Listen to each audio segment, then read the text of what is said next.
नृसिंहकवचं वक्षे प्रह्लादेनोदितं पुरा सर्वारक्षाकरं पुण्यं सर्वोपद्रवनाशनम् सर्वसम्पत्करं चैव स्वर्गमोक्षप्रदायकं ध्यात्वा नृसिंहं देवेशं हेमसिंहासनस्थितम् विव्रतास्यं त्रिनयनं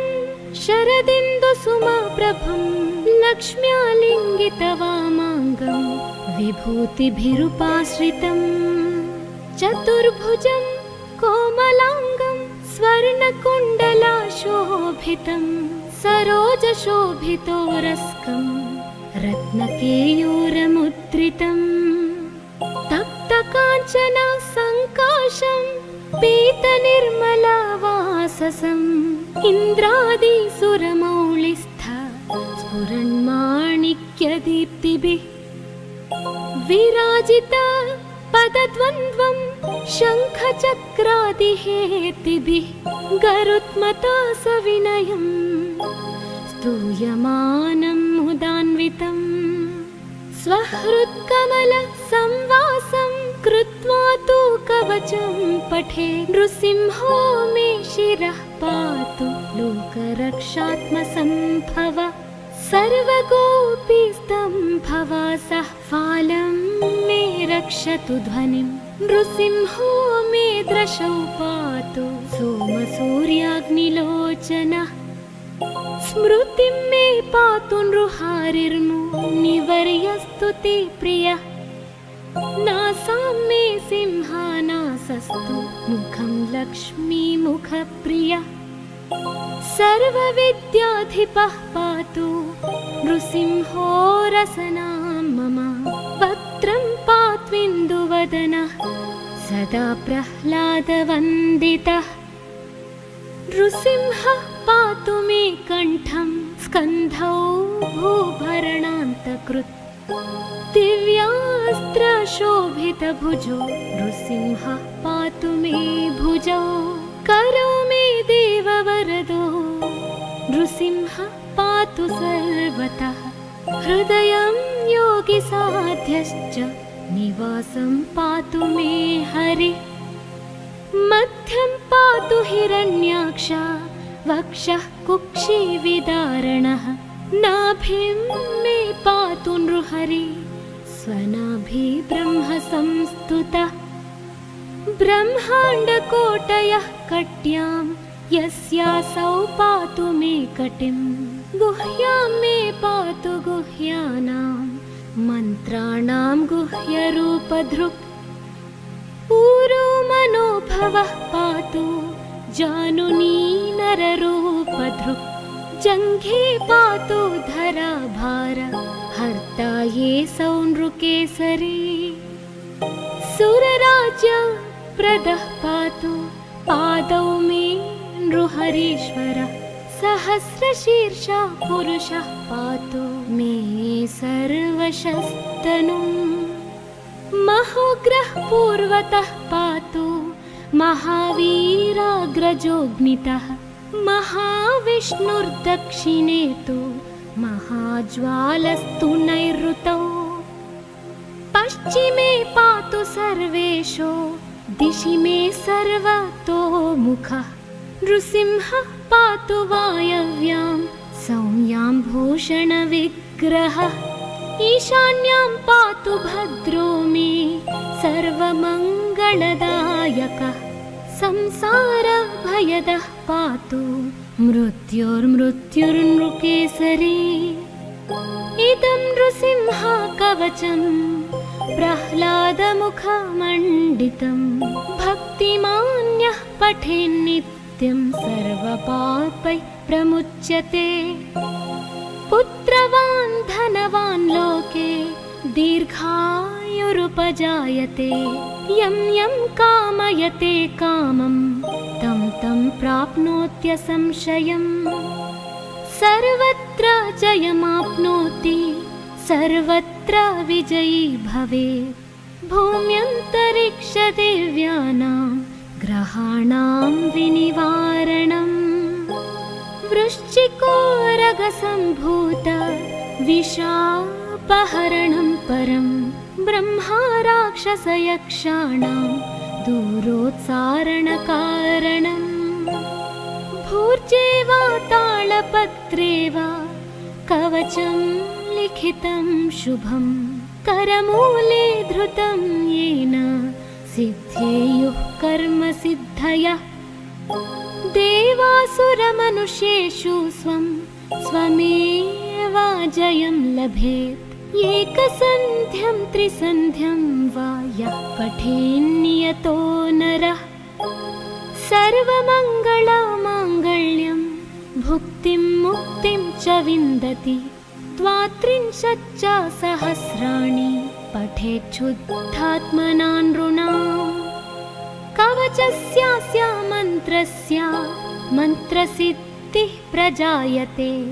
अनेन मन्त्रराजेन कृत्वा भस्माभिमन्त्रणम्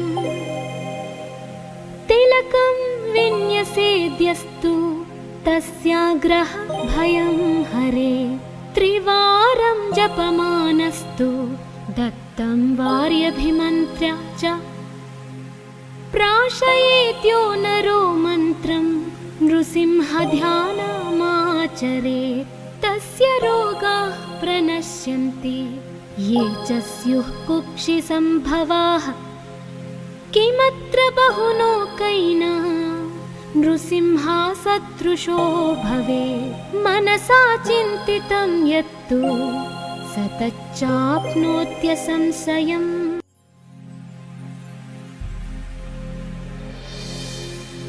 नृसिंहकवचं वक्षे प्रह्लादेनोदितं पुरा सर्वारक्षाकरं पुण्यं सर्वोपद्रवनाशनम् सर्वसम्पत्करं चैव स्वर्गमोक्षप्रदायकं ध्यात्वा नृसिंहं देवेशं हेमसिंहासनस्थितम् विव्रतास्यं त्रिनयनं शरदिन्दुसुमप्रभं लक्ष्म्यालिङ्गितवामाङ्गं विभूतिभिरुपाश्रितं चतुर्भुजं कोमलाङ्गं स्वर्णकुण्डलाशोभितं सरोजशोभितोरस्कं रत्नकेयूरमुद्रितं तप्तकाञ्चन सङ्काशं पीतनिर्मलवाससम् इन्द्रादिसुरमौलिस्थ स्फुरन्माणिक्यदीप्तिभिः विराजित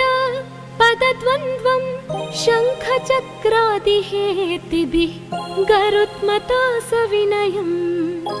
स्तूयमानं मुदान्वितं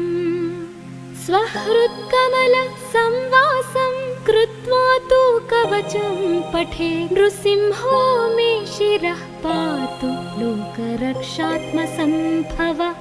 सर्वगोपीस्तम्भवासः फालं मे रक्षतु ध्वनिं नृसिंहो मे दृशौ पातु सोमसूर्याग्निलोचनः स्मृतिं मे पातु नृहारिर्मुनिवर्यस्तु ते प्रियः नासां मे सिंहानासस्तु मुखं लक्ष्मीमुखप्रियः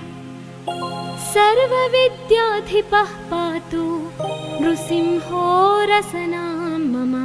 वक्त्रं पात्विन्दुवदनः सदा प्रह्लादवन्दितः नृसिंहः पातु मे कण्ठं स्कन्धौ भूभरणान्तकृत् दिव्यास्त्रशोभितभुजो नृसिंहः पातु मे भुजौ करौ मे देववरदो नृसिंहः पातु सर्वतः हृदयं योगिसाध्यश्च निवासं पातु मे हरिः मध्यं पातु हिरण्याक्ष वक्षः कुक्षिविदारणः नाभिं मे पातु नृहरि स्वनाभि ब्रह्म संस्तुतः ब्रह्माण्डकोटयः कट्यां यस्यासौ पातु मे कटिं गुह्यां मे पातु गुह्यानां मन्त्राणां गुह्यरूपधृक् ऊरो मनोभवः पातु जानुनी नररूपधृक् जङ्घे पातु धराभार हर्ता ये सौनृकेसरी सुरराज्य प्रदः पातु पादौ मे नृहरीश्वरः सहस्रशीर्षा पुरुषः पातु मे सर्वशस्तनुम् महोग्रः पूर्वतः पातु महावीराग्रजोऽग्नितः महाविष्णुर्दक्षिणे तु महाज्वालस्तु नैऋतौ पश्चिमे पातु सर्वेशो दिशि मे सर्वतोमुखः नृसिंहः पातु वायव्यां सौम्यां भूषणविग्रहः ईशान्यां पातु भद्रो मे सर्वमङ्गलदायकः संसारभयदः पातु मृत्युर्मृत्युर्नृकेसरी इदं नृसिंह कवचं प्रह्लादमुखमण्डितं भक्तिमान्यः पठेन्नित्यं सर्वपापैः प्रमुच्यते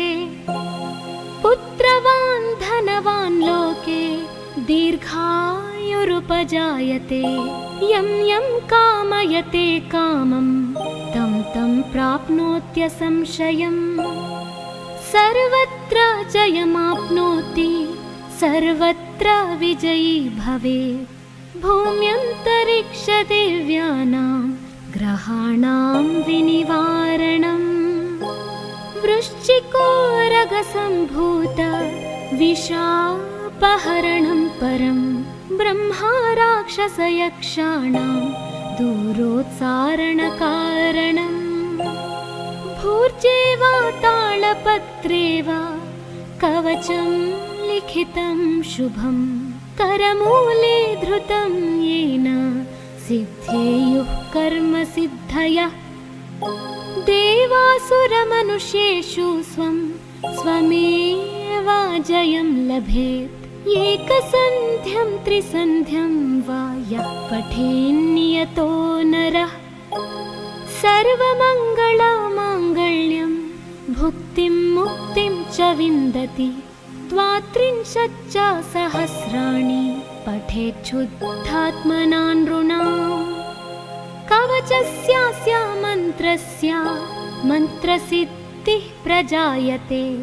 अनेन मन्त्रराजेन कृत्वा भस्माभिमन्त्रणम् तिलकं विन्यसेद्यस्तु तस्याग्रह भयं हरे त्रिवारं जपमानस्तु दत्तं वार्यभिमन्त्र्य च प्राशयेत्यो नरो मन्त्रं नृसिंहध्यानमाचरेत् तस्य रोगाः प्रणश्यन्ति ये च स्युः कुक्षिसम्भवाः किमत्र बहुलोकैः नृसिंहसदृशो भवेत् मनसा चिन्तितं यत्तु स तच्चाप्नोत्यसंशयम्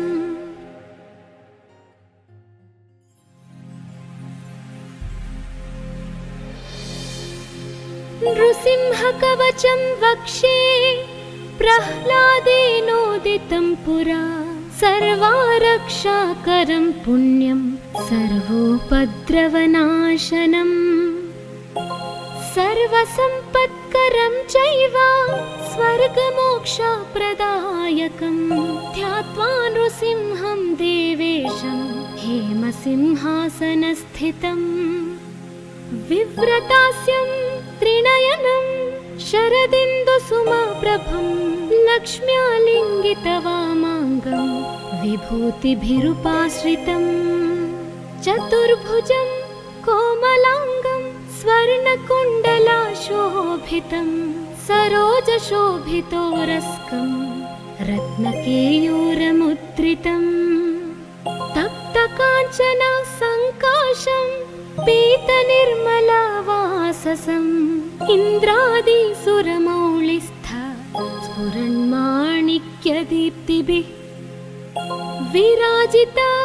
पदद्वन्द्वं शङ्खचक्रादिहेतिभिः गरुत्मता सविनयम् स्तूयमानं मुदान्वितम् स्वहृत्कमलसंवासं कृत्वा तु कवचं पठे नृसिंहो मे शिरः पातु लोकरक्षात्मसम्भव सर्वगोपीस्तम्भवासः फालं मे रक्षतु ध्वनिं नृसिंहो मे दृशौ पातु सोमसूर्याग्निलोचनः स्मृतिं मे पातु नृहारिर्मुनिवर्यस्तु ते प्रियः नासां मे सिंहानासस्तु मुखं लक्ष्मीमुखप्रियः सर्वविद्याधिपः पातु नृसिंहो रसनां मम वक्त्रं पात्विन्दुवदनः सदा प्रह्लादवन्दितः नृसिंहः पातु मे कण्ठं स्कन्धौ भूभरणान्तकृत् दिव्यास्त्रशोभितभुजो नृसिंहः पातु मे भुजौ करौ मे देववरदो नृसिंहः पातु सर्वतः हृदयं योगिसाध्यश्च निवासं पातु मे हरिः मध्यं पातु हिरण्याक्ष वक्षः कुक्षिविदारणः नाभिं मे पातु नृहरिः स्वनाभि ब्रह्म संस्तुतः ब्रह्माण्डकोटयः कट्यां यस्यासौ पातु मे कटिं गुह्यां मे पातु गुह्यानां मन्त्राणां गुह्यरूपधृक् ऊरो मनोभवः पातु जानुनी नररूपधृक् जङ्घे पातु धराभार हर्ता ये सौनृकेसरी सुरराज्यप्रदः पातु पादौ मे नृहरीश्वरः सहस्रशीर्षः पुरुषः पातु मे सर्वशस्तनुम् महोग्रः पूर्वतः पातु महावीराग्रजोऽग्नितः महाविष्णुर्दक्षिणे तु महाज्वालस्तु नैऋतौ पश्चिमे पातु सर्वेषु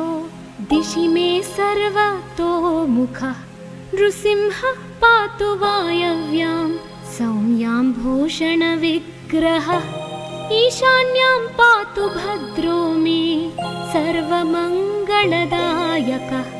संसारभयदः पातु मृत्युर्मृत्युर्नृकेसरी इदं नृसिंह कवचं प्रह्लादमुखमण्डितं भक्तिमान्यः पठेन्नित्यं सर्वपापैः प्रमुच्यते पुत्रवान् धनवान् लोके दीर्घायुरुपजायते यं यं कामयते कामं तं तं प्राप्नोत्यसंशयम् सर्वत्र जयमाप्नोति सर्वत्र विजयी भवेत् भूम्यन्तरिक्षदेव्यानां ग्रहाणां विनिवारणम् वृश्चिकोरगसम्भूत विशापहरणं परं ब्रह्मा राक्षसयक्षाणां दूरोत्सारणकारणम् भूर्जे वा तालपत्रे वा कवचं लिखितं शुभं करमूले धृतं येन सिद्धेयुः कर्मसिद्धयः देवासुरमनुष्येषु स्वं स्वमेव जयं लभेत् एकसन्ध्यं त्रिसन्ध्यं वा यः पठेन्नियतो नरः सर्वमङ्गलमाङ्गल्यं भुक्तिं मुक्तिं च विन्दति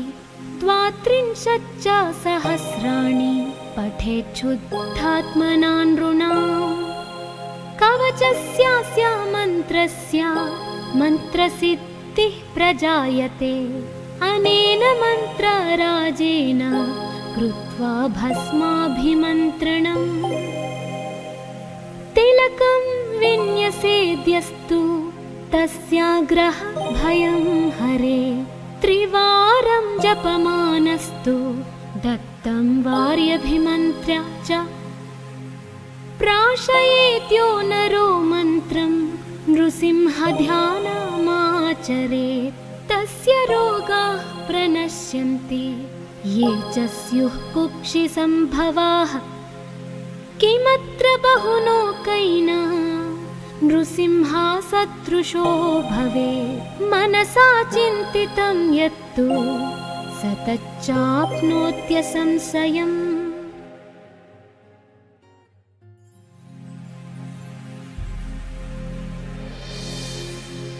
नृसिंहकवचं वक्षे प्रह्लादेनोदितं पुरा सर्वारक्षाकरं पुण्यं सर्वोपद्रवनाशनम् सर्वसम्पत्करं चैव स्वर्गमोक्षप्रदायकं ध्यात्वा नृसिंहं देवेशं हेमसिंहासनस्थितम् विव्रतास्यं त्रिनयनं शरदिन्दुसुमप्रभं लक्ष्म्यालिङ्गितवामाङ्गं विभूतिभिरुपाश्रितं चतुर्भुजं कोमलाङ्गं स्वर्णकुण्डलाशोभितं सरोजशोभितोरस्कं रत्नकेयूरमुद्रितं तप्तकाञ्चनसङ्काशं पीतनिर्मलवाससम् इन्द्रादिसुरमौलिस्थ स्फुरन्माणिक्यदीप्तिभिः विराजित पदद्वन्द्वं शङ्खचक्रादिहेतिभिः गरुत्मता सविनयं स्तूयमानं मुदान्वितम् स्वहृत्कमलसंवासं कृत्वा तु कवचं पठे नृसिंहो मे शिरः पातु लोकरक्षात्मसम्भव सर्वगोपीस्तम्भवासः फालं मे रक्षतु ध्वनिं नृसिंहो मे दृशौ पातु सोमसूर्याग्निलोचनः स्मृतिं मे पातु नृहारिर्मुनिवर्यस्तु ते प्रियः नासां मे सिंहानासस्तु मुखं लक्ष्मीमुखप्रियः सर्वविद्याधिपः पातु नृसिंहो रसनां मम वक्त्रं पात्विन्दुवदनः सदा प्रह्लादवन्दितः नृसिंहः पातु मे कण्ठं स्कन्धौ भूभरणान्तकृत् दिव्यास्त्रशोभितभुजो नृसिंहः पातु मे भुजौ करौ मे देववरदो नृसिंहः पातु सर्वतः हृदयं योगिसाध्यश्च निवासं पातु मे हरिः मध्यं पातु हिरण्याक्ष वक्षः कुक्षिविदारणः नाभिं मे पातु नृहरि स्वनाभि ब्रह्मसंस्तुतः ब्रह्माण्डकोटयः कट्यां यस्यासौ पातु मे कटिं गुह्यां मे पातु गुह्यानां मन्त्राणां गुह्यरूपधृक् ऊरो मनोभवः पातु जानुनी नररूपधृक् जङ्घे पातु धराभार हर्ता ये सौनृकेसरी सुरराज्य प्रदः पातु पादौ मे नृहरीश्वरः सहस्रशीर्षः पुरुषः पातु मे सर्वशस्तनुम् महोग्रः पूर्वतः पातु महावीराग्रजोऽग्नितः महाविष्णुर्दक्षिणे तु महाज्वालस्तु नैऋतौ पश्चिमे पातु सर्वेषु दिशि मे सर्वतोमुखः नृसिंहः पातु वायव्यां सौम्याम्भूषणविग्रहः ईशान्यां पातु भद्रो मे सर्वमङ्गलदायकः संसारभयदः पातु मृत्युर्मृत्युर्नृकेसरी इदं नृसिंहकवचं प्रह्लादमुखमण्डितं भक्तिमान्यः पठेन्नित्यं सर्वपापैः प्रमुच्यते पुत्रवान् धनवान् लोके दीर्घायुरुपजायते यं यं कामयते कामं तं तं प्राप्नोत्यसंशयम् सर्वत्र जयमाप्नोति सर्वत्र विजयी भवेत् भूम्यन्तरिक्षदेव्यानां ग्रहाणां विनिवारणम् वृश्चिकोरगसम्भूत विशापहरणं परं ब्रह्मा राक्षसयक्षाणां दूरोत्सारणकारणम् भूर्जे वा तालपत्रे वा कवचं लिखितं शुभं करमूले धृतं येन सिद्धेयुः कर्मसिद्धयः देवासुरमनुष्येषु स्वं स्वमेव जयं लभेत् एकसन्ध्यं त्रिसन्ध्यं वा यः पठेन्नियतो नरः सर्वमङ्गलमाङ्गल्यं भुक्तिं मुक्तिं च विन्दति द्वात्रिंशच्च सहस्राणि पठेच्छुद्धात्मना नृणाम् कवचस्यास्य मन्त्रस्य मन्त्रसिद्धिः प्रजायते अनेन मन्त्रराजेन कृत्वा भस्माभिमन्त्रणम् तिलकं विन्यसेद्यस्तु तस्याग्रह भयं हरे त्रिवारं जपमानस्तु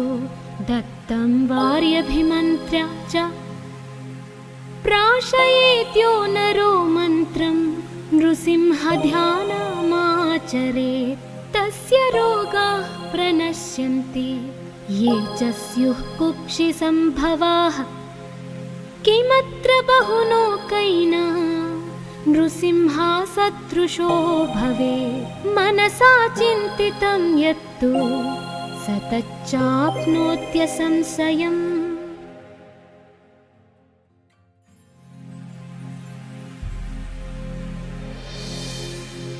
नृसिंहकवचं वक्षे प्रह्लादेनोदितं पुरा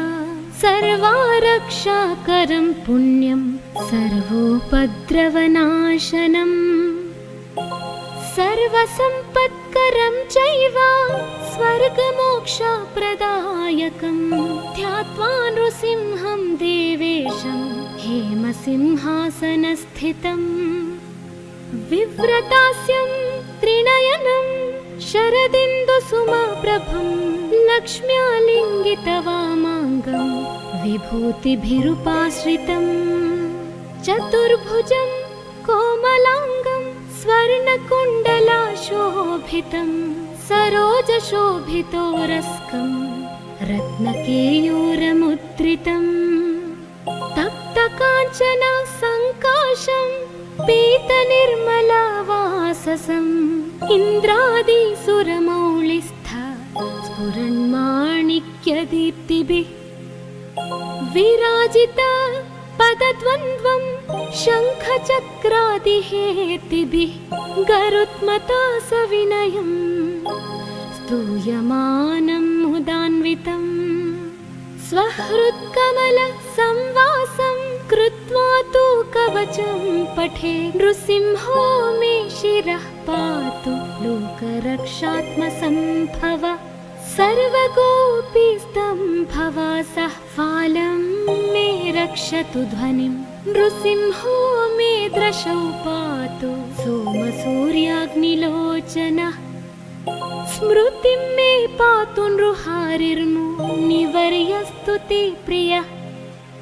नासां मे सिंहानासस्तु मुखं लक्ष्मीमुखप्रियः सर्वविद्याधिदेवो नृसिंहाधिपः पातु नृसिंहो रसनां मम वक्त्रं पात्विन्दुवदनः सदा प्रह्लादवन्दितः नृसिंहः पातु मे कण्ठं स्कन्धौ भूभरणान्तकृत् दिव्यास्त्रशोभितभुजो नृसिंहः पातु मे भुजौ करो मे देववरदो नृसिंहः पातु सर्वतः हृदयं योगिसाध्यश्च निवासं पातु मे हरिः मध्यं पातु हिरण्याक्ष वक्षः कुक्षिविदारणः नाभिं मे पातु नृहरि स्वनाभि ब्रह्म संस्तुतः ब्रह्माण्डकोटयः कट्यां यस्यासौ पातु मे कटिं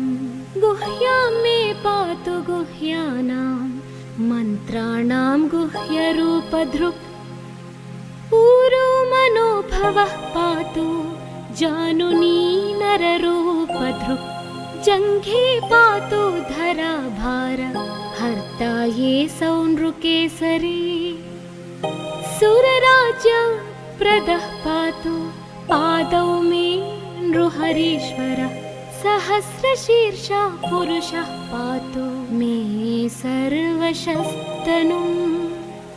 महोग्रः पूर्वतः पातु महावीराग्रजोऽग्नितः महाविष्णुर्दक्षिणे तु महाज्वालस्तु नैऋतौ पश्चिमे पातु सर्वेषु दिशि मे सर्वतोमुखः नृसिंहः पातु वायव्यां सौम्यां भूषणविग्रहः ईशान्यां पातु भद्रो मे सर्वमङ्गलदायकः संसारभयदः पातु मृत्युर्मृत्युर्नृकेसरी इदं नृसिंहकवचं प्रह्लादमुखमण्डितं भक्तिमान्यः पठेन्नित्यं सर्वपापैः प्रमुच्यते पुत्रवान् धनवान् लोके दीर्घायुरुपजायते यं यं कामयते कामं तं तं प्राप्नोत्यसंशयम् सर्वत्र जयमाप्नोति सर्वत्र विजयी भवेत् भूम्यन्तरिक्षदेव्यानां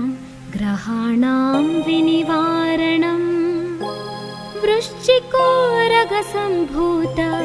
विशापहरणं परं ब्रह्मा राक्षसयक्षाणां दूरोत्सारणकारणम् भूर्जे वा तालपत्रे वा कवचं लिखितं शुभं करमूले धृतं येन सिद्धेयुः कर्मसिद्धयः देवासुरमनुष्येषु स्वं स्वमेव जयं लभेत् एकसन्ध्यं त्रिसन्ध्यं वा यः पठेन्नियतो नरः सर्वमङ्गलमाङ्गल्यं भुक्तिं मुक्तिं च विन्दति द्वात्रिंशच्च सहस्राणि पठेच्छुद्धात्मना नृणाम् कवचस्यास्य मन्त्रस्य मन्त्रसिद्धिः प्रजायते अनेन मन्त्रराजेन कृत्वा भस्माभिमन्त्रणम् तिलकं विन्यसेद्यस्तु तस्याग्रह भयं हरे त्रिवारं जपमानस्तु दत्तं वार्यभिमन्त्र्य च प्राशयेत्यो नरो मन्त्रं नृसिंहध्यानमाचरेत् तस्य रोगाः प्रणश्यन्ति ये च स्युः कुक्षिसम्भवाः किमत्र बहुलोकैना नृसिंहसदृशो भवेत् मनसा चिन्तितं यत्तु स तच्चाप्नोत्यसंशयम्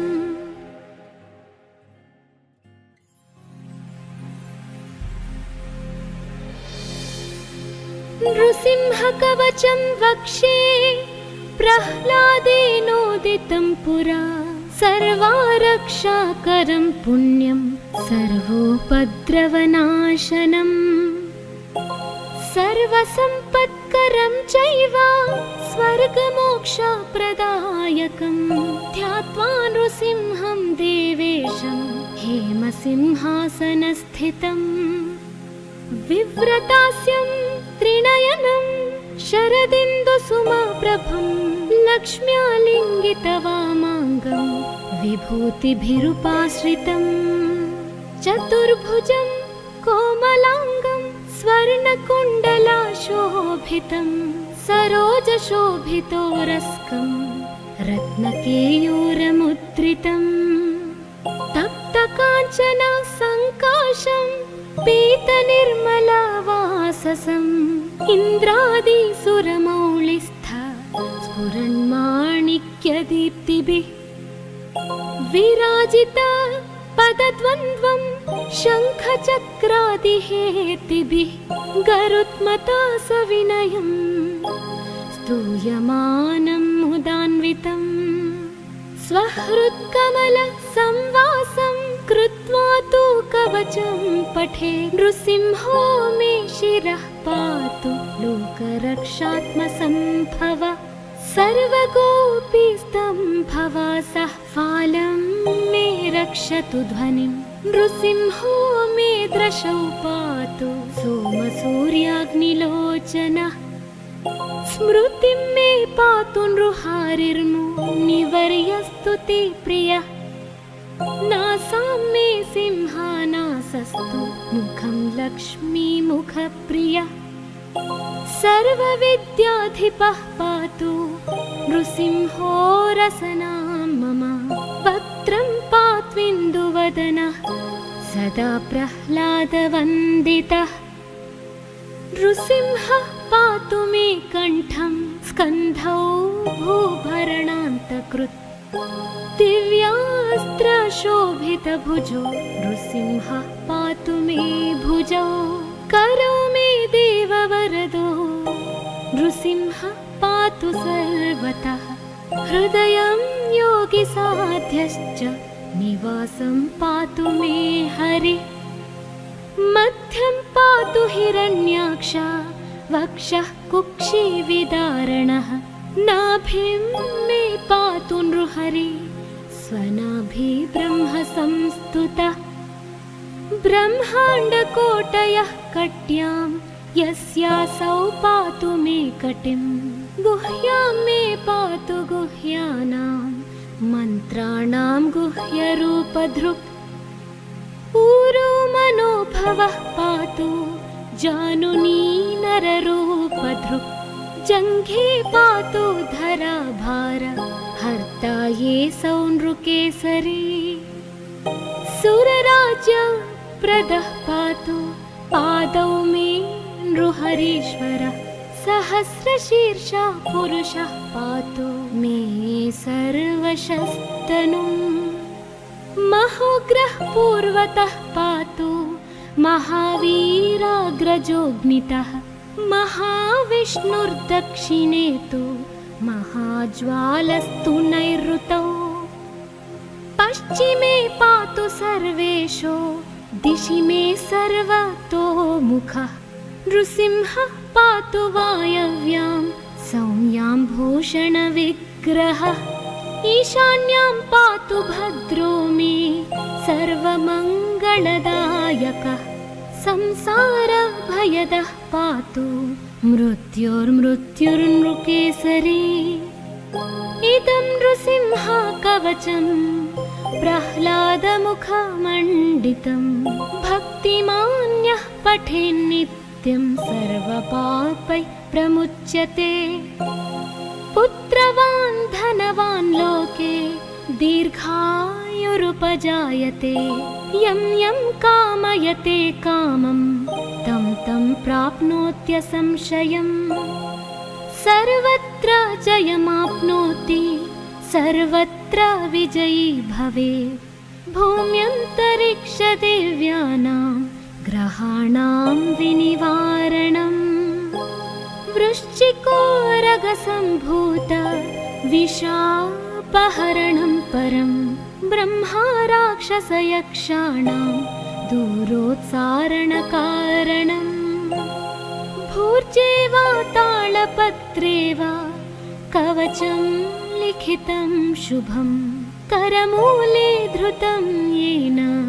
सिद्धेयुः कर्मसिद्धयः देवासुरमनुष्येषु स्वं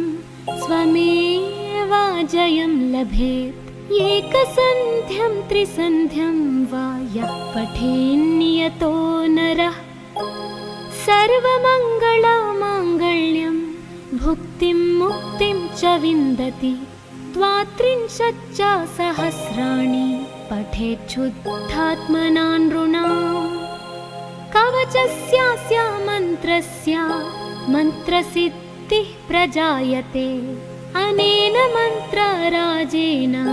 कृत्वा भस्माभिमन्त्रणम् तिलकं विन्यसेद्यस्तु तस्याग्रह भयं हरे त्रिवारं जपमानस्तु दत्तं वार्यभिमन्त्र्य च प्राशयेत्यो नरो मन्त्रं नृसिंहध्यानमाचरेत् तस्य रोगाः प्रणश्यन्ति ये च स्युः कुक्षिसम्भवाः किमत्र बहुलोकैना नृसिंहसदृशो भवेत् मनसा चिन्तितं यत्तु स तच्चाप्नोत्यसंशयम्